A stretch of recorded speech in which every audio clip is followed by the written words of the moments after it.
Olá, eu espero que vocês estejam muito bem. Me chamo Larissa Vasconcelos, sou nutricionista e hoje eu vim falar um pouco sobre a saúde dos rins e a sua relação com a nutrição.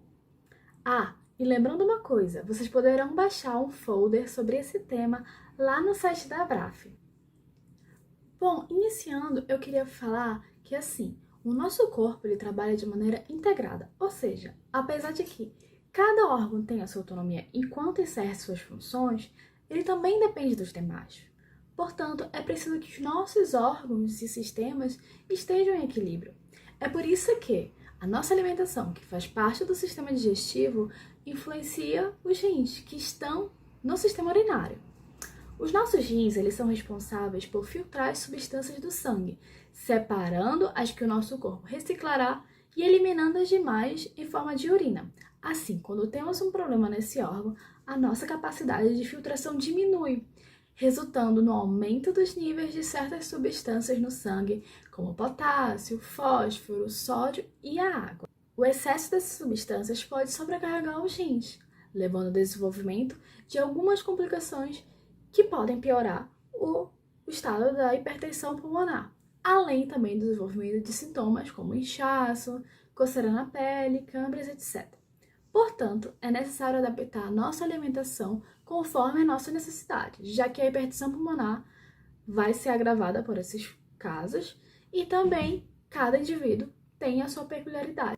Bom, com relação às substâncias, a primeira que nós vamos abordar é a água. O controle no consumo da água deve ser feito não apenas da água que bebemos em si, mas também de todos os líquidos e alimentos ricos em água, já que esses também vão contribuir para um excesso de água no organismo.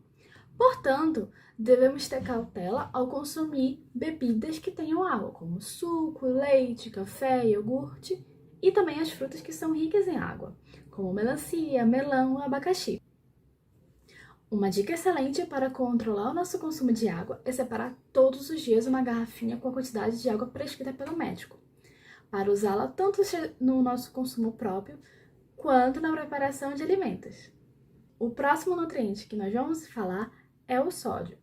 Sendo que o sódio ele é o principal componente do sal, logo ele vai estar presente em grande parte em alimentos ultraprocessados, ou seja, embutidos, alimentos em conserva, temperos prontos, carnes salgadas e etc. Você sabia que no Brasil há uma média de consumo de 15 gramas de sal diariamente? Sendo que o ideal é consumir apenas 5 gramas, o que corresponde aproximadamente a uma colher de chá. Uma dica excelente para controlar o consumo de sal é utilizar o sal de ervas nas preparações. Assim, reduzimos o consumo de sódio e também damos sabor para a comida. Para preparar o sal de ervas, basta bater no liquidificador uma colher de sopa de sal, aquele branco comum de cozinha mesmo, com as ervas desidratadas da sua preferência.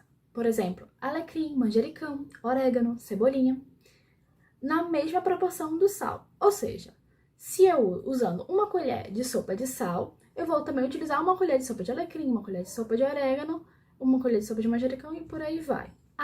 Um ponto sobre o sal de ervas, que é interessante, é que devemos utilizar no mínimo umas 3 ervas desidratadas diferentes. Assim, nós conseguimos dar um sabor bem mais agradável para a alimentação. O próximo nutriente que nós vamos abordar é o potássio. O potássio ele tá presente em diversos alimentos. E por isso, nós devemos priorizar os alimentos que são pobres em potássio, como, por exemplo, o pepino, a maçã, a goiaba e etc. Mas há muitos alimentos ricos em potássio que estão bem presentes no nosso dia a dia, como o feijão, a batata, a abóbora, o melão. Portanto, a gente deve conhecê-los para evitá-los ao máximo. Entretanto, há uma técnica capaz de reduzir o nível de potássio e ela consiste em: primeiro higienizamos e descascamos os alimentos, depois deixamos em remolho, ou seja, deixamos submerso em água morna por no mínimo 1 hora. Depois, descartamos essa água, cozinhamos os alimentos novamente em uma nova água por aproximadamente 10 minutos. Depois, descarte a segunda água e preparamos o alimento normalmente. Como, por exemplo, se for fazer um feijão, eu utilizo todas as etapas anteriores como um pré-preparo e agora começo a fazer o meu preparo do feijão. Lembre-se de que, mesmo realizando essa técnica, é necessário a redução do consumo desses alimentos ricos em potássio, para justamente evitar ter esse excesso no alimento. O último nutriente que nós vamos abordar é justamente o fósforo. Uma forma eficaz na redução do consumo de fósforo seria evitar a ingestão de alimentos industrializados, como, por exemplo, refrigerante, refeições pré-cozidas e alimentos com aditivos e conservantes, pois estes possuem uma adição excessiva deste nutriente durante a sua fabricação.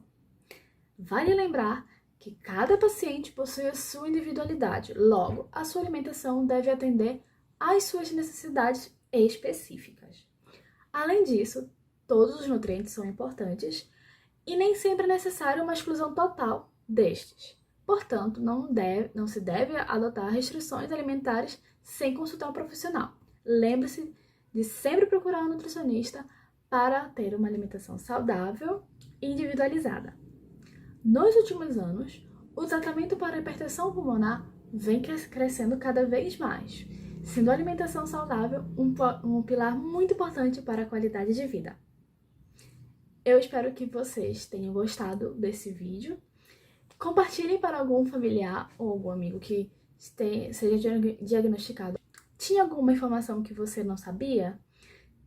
Eu espero que vocês tenham aproveitado bastante essas dicas e informações. E até uma próxima. Tchau, tchau!